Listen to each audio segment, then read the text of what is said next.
Okay, very good. Fine. Fine.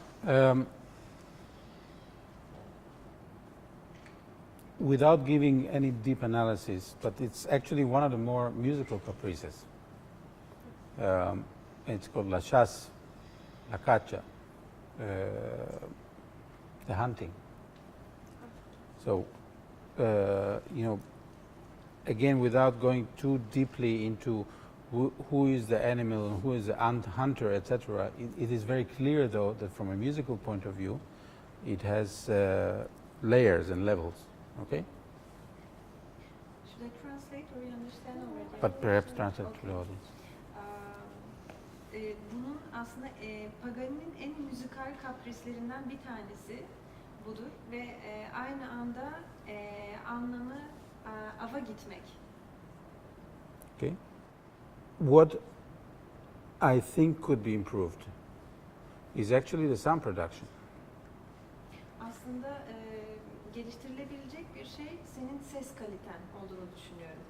And the other area again is playing, moving the body first, playing just one note. Ve sadece bir notada vücudunu hareket ettirmenle ilgili. In my experience, also personally as a player, and watching many other people play throughout the years, I find the importance of knowing how to move your body increasingly important. I mean, perhaps I did not phrase this correctly, but it is really important. It becomes an art as to how to use your body when you play various repertoire. In this case, technically more demanding. Gerçekten kendi deneyimlerime ve bugüne kadar seyrettiğim diğer enstrümantalistlere ve kemancılara baktığım zaman dayanarak, kendi deneyimlerime de dayanarak özellikle böyle teknik parçalar, eserlerde hareketlerin yerinin kullanılışının ne kadar doğru olduğuna, ne kadar önemli olduğuna tekrardan anlıyorum. And it is fine to have an expressive attitude of a certain point, but it is not fine to have all the work that you do slow down because you need to move your body. Belirli bir noktada aslında vücudunu hareket ettirmenin tabii ki gerekli olduğuna inanıyorum. Fakat sürekli aynı noktada ve seni yavaşlatacak derecede hareket ettirmeni doğru bulmuyorum. Your mind, if you want to acquire good technique, is divided by separations. Sadece ve sadece söylemek istediğim şey hareketlerini doğru olarak bölümlemen. And the more separation your mind has, the better technical player you will be. Doğru bölümlemelerde ne kadar sahip olursan o kadar iyi bir kemancı olursun. One of the last separations to drop is actually the separation between mind and body. Ve en önemli While playing. aslında While playing. en önemli ayrım aslında bölümleme dedim ben biraz önce, kusura bakmayın, ayrımlardan bir tanesi vücutla beyni ayırabilmek çalarken. The very best violin playing is actually done right here. Right here. En iyi keman çalma aslında tam olarak burada. Right here. It's the only part that moves in a body. Tek hareket eden aslında nokta burada. But it's an incredibly long road to liberate your body so that it gets to the most necessary functions of it. Fakat vücudunu tamamen hareket ettirmen için çok uzun bir yol var. Doğru hareket ettirmen için onları. Once you get to here, okay, then you will know how to move your body. You will move your body, but you will know exactly how to move it. Gerçekten artık ellerine ulaştığın zaman, doğru kullanmaya ulaştığın zaman ellerine, o zaman vücudunu da doğru hareket ettirmeye başlayacaksın. Being a player that moved his body for many years, I realized how dangerous it is to keep moving the spine together with a note that you are playing? Uzun senelerden beri çalan bir kemancı olarak aslında notalarla birlikte belini oynatmanın ne kadar tehlikeli olduğunu öğrendim. So bearing all of this in mind, I'd like you to start again with certain specific tasks. Ve tekrardan başlamanı rica edeceğim söylediklerimi aklında tutarak ama belli bir test yaparak kendine. First of all, better articulation. Daha iyi bir artikülasyon. Pa pa pa pa pa pa. It's not ta ta wo pa pa wo. It's pa pa pa pa pa pa. Like a Morse code. 2 points, line. 2 points, line. Okay. Morse kodu gibi düşünmen lazım. Okay, do it slow once. Bir kere yavaşça.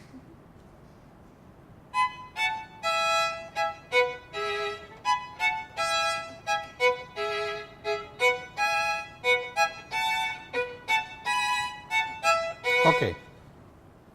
First of all, we get much better sound.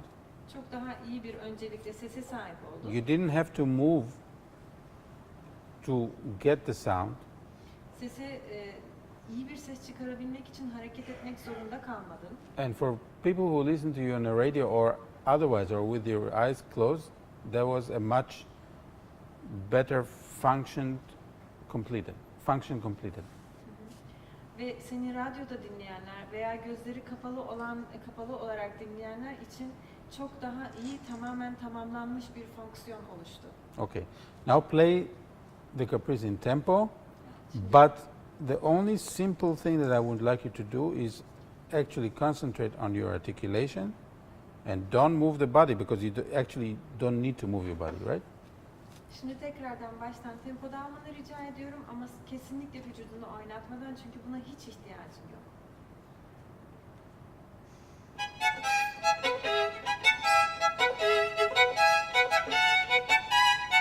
Okay. Now let's use the ear. Şimdi kulağı kullanalım. What happened? Ne oldu? No, you tell me. Sen You tell me. söyle. Ne oldu? İstediğim şey söyleyemedim. I couldn't get the sound that I wanted. Why? Doğru. This is where you stop and ask yourself why. Bu anda kendine durup sorman lazım. Neden? So let's do something. Let's do an interesting experiment. You adjust your sound while playing. Tamam. Şimdi bir experiment. Yeah. Deney yapalım. Sen iyice dinle şimdi kendini çalarken. Yeah? Okay.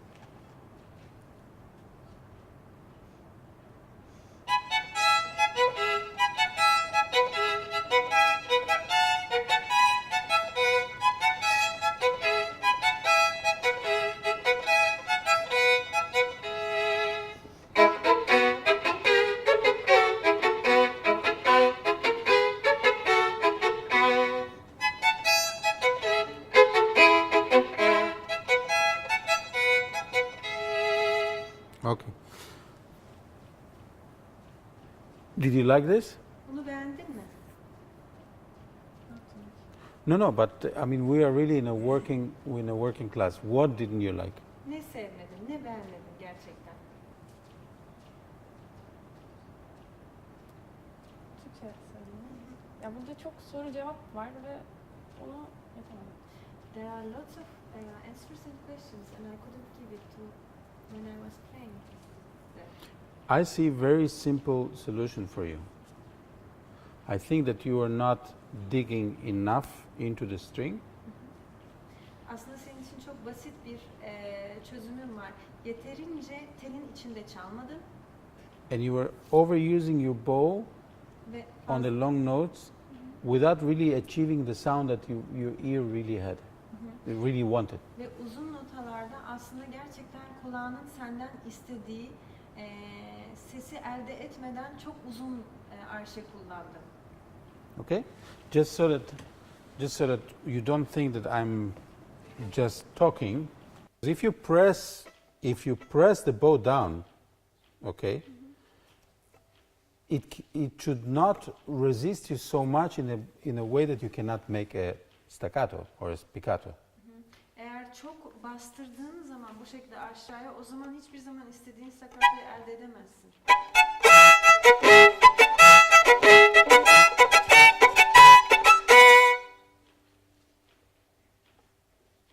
Yes, we're getting there, right? Yaklaşıyoruz değil mi? Yes, I'm experimenting too. This is a violin I've never seen before, right? Kemanı daha önce hiç görmedim. Experiment. Experiment. Kendin deneylemen lazım. Experiment. Go ahead. Dene.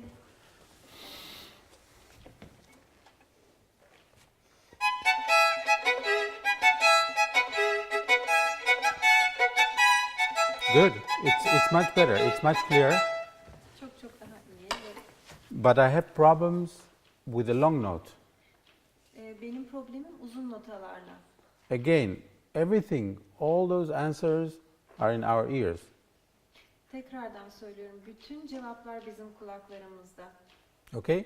And the ear, my ear tells me is that there was too much bow speed and not enough pressure on the bow on the long note.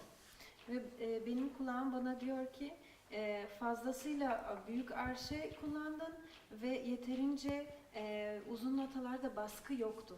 Okay? Ben sana- Now, your mistake beforehand was that you wanted the sound, but the way you reacted was the wrong reaction. It was with your body. So you did this.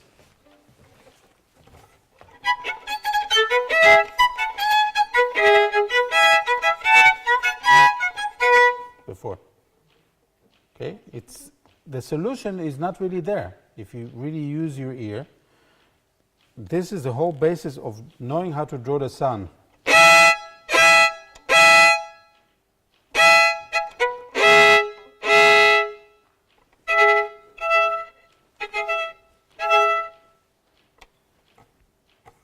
We need to reverse the process, right?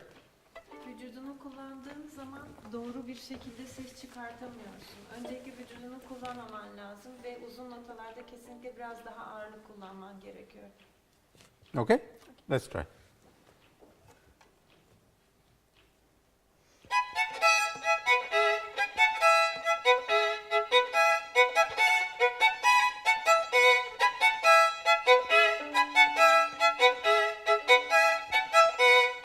Okay, fine. But there are better ways of doing that. Güzel, fakat bunu yapmanın daha da iyi yolları var. What you're doing, put the violin up, put the violin up. What you do, put a bow, okay? For this, now you're not doing it, but before, leave your arm relaxed. Yes, right. Before, no, leave your arm relaxed completely. Before this part, unless you really know how to do this, there are different schooling, but unless you know really how to do this, had too little contact, too light of a contact of the bow, which it still continues. In order to reverse that, we need to do something different. Aslında öncelikle kolunun tamamen rahat olması lazım ve bileğini kullanman gerekiyor. Ve aslında hareket iki tane devam eden staccato. Ve bunu değiştirmemiz için, daha doğrusu daha yapabilmemiz için farklı bir şey kullanmamız gerekiyor. Try to attack the bow from here, on this caprice, from here. In other words, using the muscles here to press and get. Do it from here? Öyle yoldan. Yes.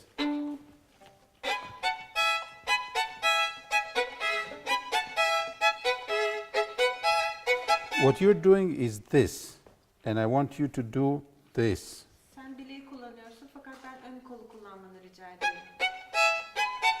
From here. Get the sound from here out.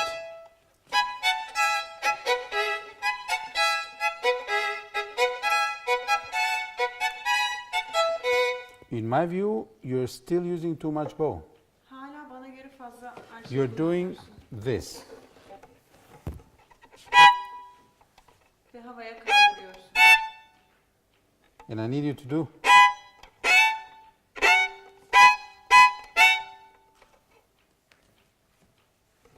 çok terden.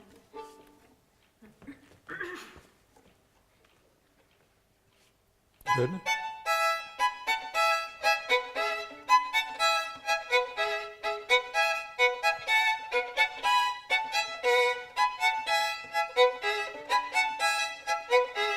First of all, you're playing your body again.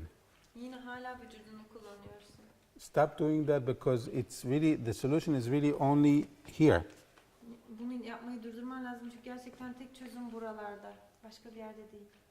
Don't use your whole body because you try to compensate and it's a mistake. Vücudunu kullanma çünkü yardım etmek gibi yapmak istiyorsun fakat bu bir hata. You're afraid to do this. Bunu yapmaktan korkuyorsun. You're doing this. But do this. Yapman gereken şey bu.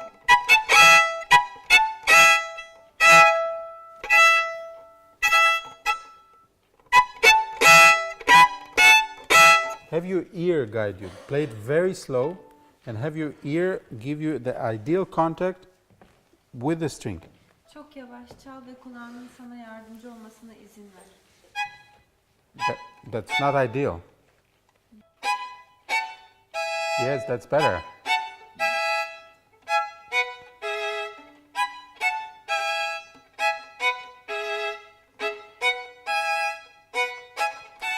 Too much wrist. Çok fazla bilek.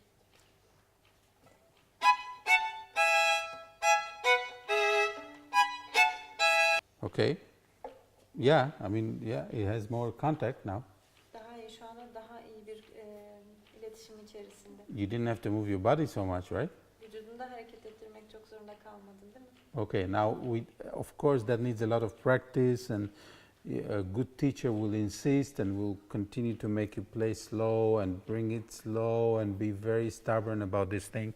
We don't have the time to do that in a master class, but let's see if you can hold on to that principle in tempo.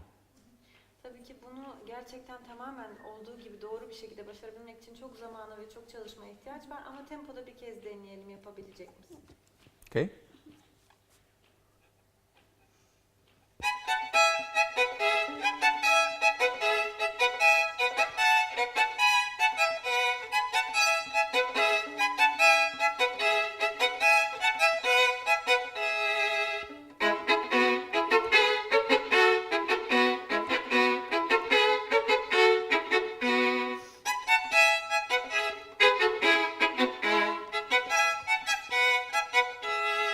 Okay, fine.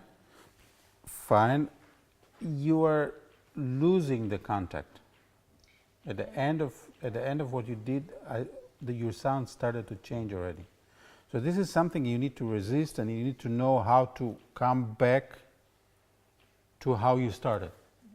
Arşe ile telin arasındaki iletişimi kaçırmaya başlıyorsun. Özellikle sona geldiğin zaman. Sona geldiğinde kendine sorman gerekiyor. Başta nasıldı ve ona göre tekrardan onu yakalaman lazım. Okay? So what I need you to do is to reverse the process if you lose the contact throughout the caprice. You just need to start reversing and figuring out automatically what brings the concentration of sound to where you want it to be. Okay, as a very basic rule. Okay, I didn't even started speaking about dynamics yet. We didn't get there.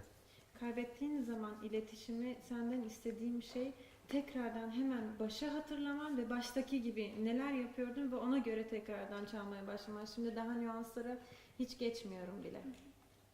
Okay, give it a try. Bir kez daha.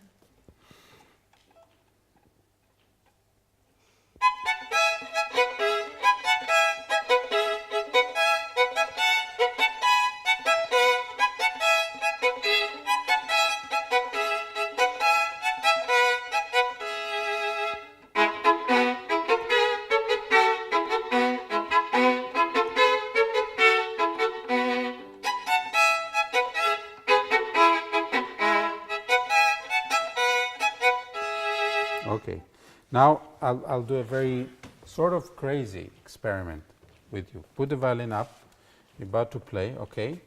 Now I want you not to lose the contact with the bow or what you just did, moving your head in circles. Can you do that? Aslında şu anda çok çılgın bir deney yapacağız. Ne olursa olsun arşe ile telin iletişimini kaybetmeden başını yuvarlaklar haline çevirmeni rica ediyorum. The reason that I want you to do that is because your head is still locked into what you're doing. We, the good players, have total control of our body movements while playing, and the sound does not change. And that's the difference. Senden bunu istememin nedeni sen çalarken hala başına kemanı sıkıştırıyorsun. Yapmak istediğin şeylere odaklandığın zaman ve aslında iyi müzisyenlerin yapması gereken şey vücudunun her küçük uzvusuna hükmedebilmektir. Can you do that? Bunu yapabilir misin? I'm going to ask you just to move your head very simply back and forward, and I could be talking to you, or we can be walking the room or walking the dog, and nothing changed here. Here, nothing changed. Senden bunu istememin en önemli nedenlerinden bir tanesi sen bunu yaparken aslında kemanın sesinin ve artikülasyonlarının hiçbir şekilde değişmemesi. Her ne yaparsak yapalım keman çalarken hiçbir şekilde çalışımız değişmemeli. Go ahead. Remember, you are about to move your head. Kafanı oynatmak üzeresin, hatırla. Yeah. Yeah, but you just looked up. You didn't move your head. Move your head. Lütfen başını da oynat, sadece yukarı bakma. No, you're just moving your eyes first. Sadece You see, it's not so easy. You see, it's not so easy. göründüğü gibi kolay It's really değil, not so easy. gerçekten. Go ahead. Easy. Go ahead. Dene, devam. Don't lose the sound. Sesi kaybetme. Keep moving. Devam. Keep moving. Keep moving up. Keep moving. Backwards. Backwards. Geri. Question is, did you lose your sound? Yes. That's the Önemli question. olan soru sesi kaybettin mi? Ses kalitesini. Sesi kaybettin mi? Try again. Tekrar dene. This is a bit banal, I agree. It's a bit banal, but it definitely serves a point. Biliyorum, Definitely. hoş değil ama gerçekten bizim amacımıza hizmet ediyor.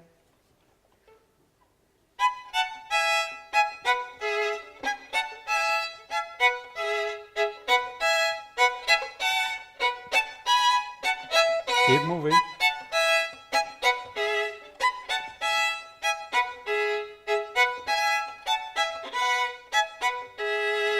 Go ahead. No, you're not moving. You're not moving your head.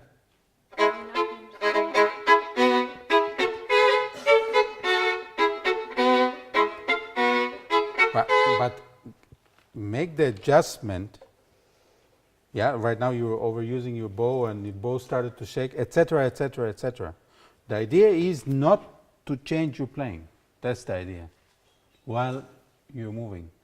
You can move your, I don't know, your foot, leg, or turn around or anything. The sound that you're supposed to get should not change. And that's the whole point. When you will be able, it's a process. You will not be able to do this right away. But at the end of this process, you will never lose the sound that you want to get on the instrument. Never. Try again. Now let's go back to normal playing. But what I need you to do is I need you to tighten the process. I'm asking you to do simple things. I'm not even talking about dynamics.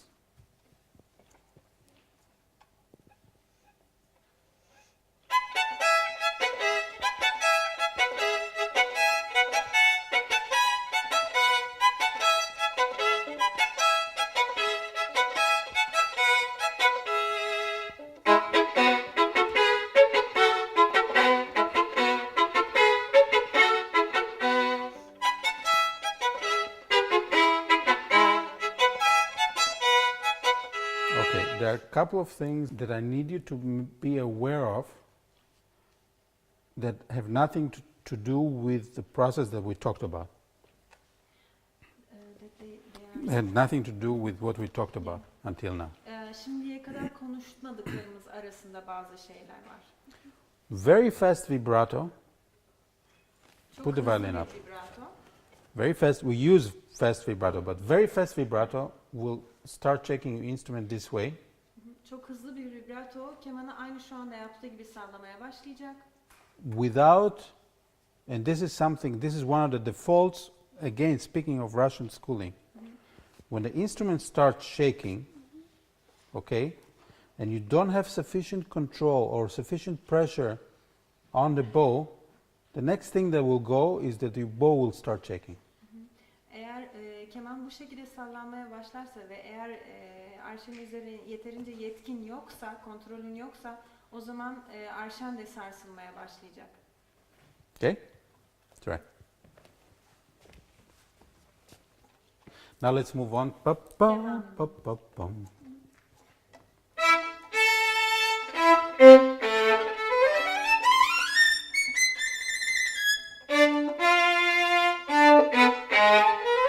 Yeah. Okay. What's wrong? Nedir yanlış olan? Tekrar kemanı sallamaya başladım vibrato yaparken. I started to shake the violin again when I was making vibration. Okay. Now we know what to do, right? O zaman ne yapman gerektiğini Vibrato biliyorsun. yaptım. Okay, one more time. Tekrar.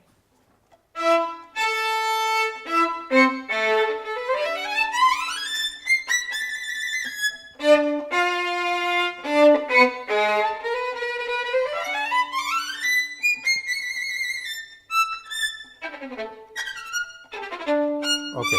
This is more correct. Bu daha doğru. Yeah? You know what to fix. Let's speak in your terms, not in my terms. I can say a lot of things, but in your terms, yes, it was fixed. So this automatic procedure is in you. Aslında otomatik olarak senin bunları duyman ve yapman gerekiyor. What happens if your bow shakes in the middle of a performance? Mesela diyelim ki performansın ortasında birden arşen titremeye başladı. Ne yapman lazım? You have two options. İki seçeneğin var. Either continue to shake and come out all sweaty like this, Ya bu şekilde titremesine devam edeceksin ve çok terlemiş bir şekilde geri geleceksin. or you can slow your bow speed. Ya da arşenin hızını azaltabilirsin. Last time. Son kez.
See?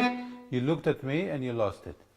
Gördün mü? Bana baktın ve kaybettin. Everything until that moment was really much better, O right? kadar her şey çok çok daha iyiydi. Okay. So that's simple. Okay? Thank you very much.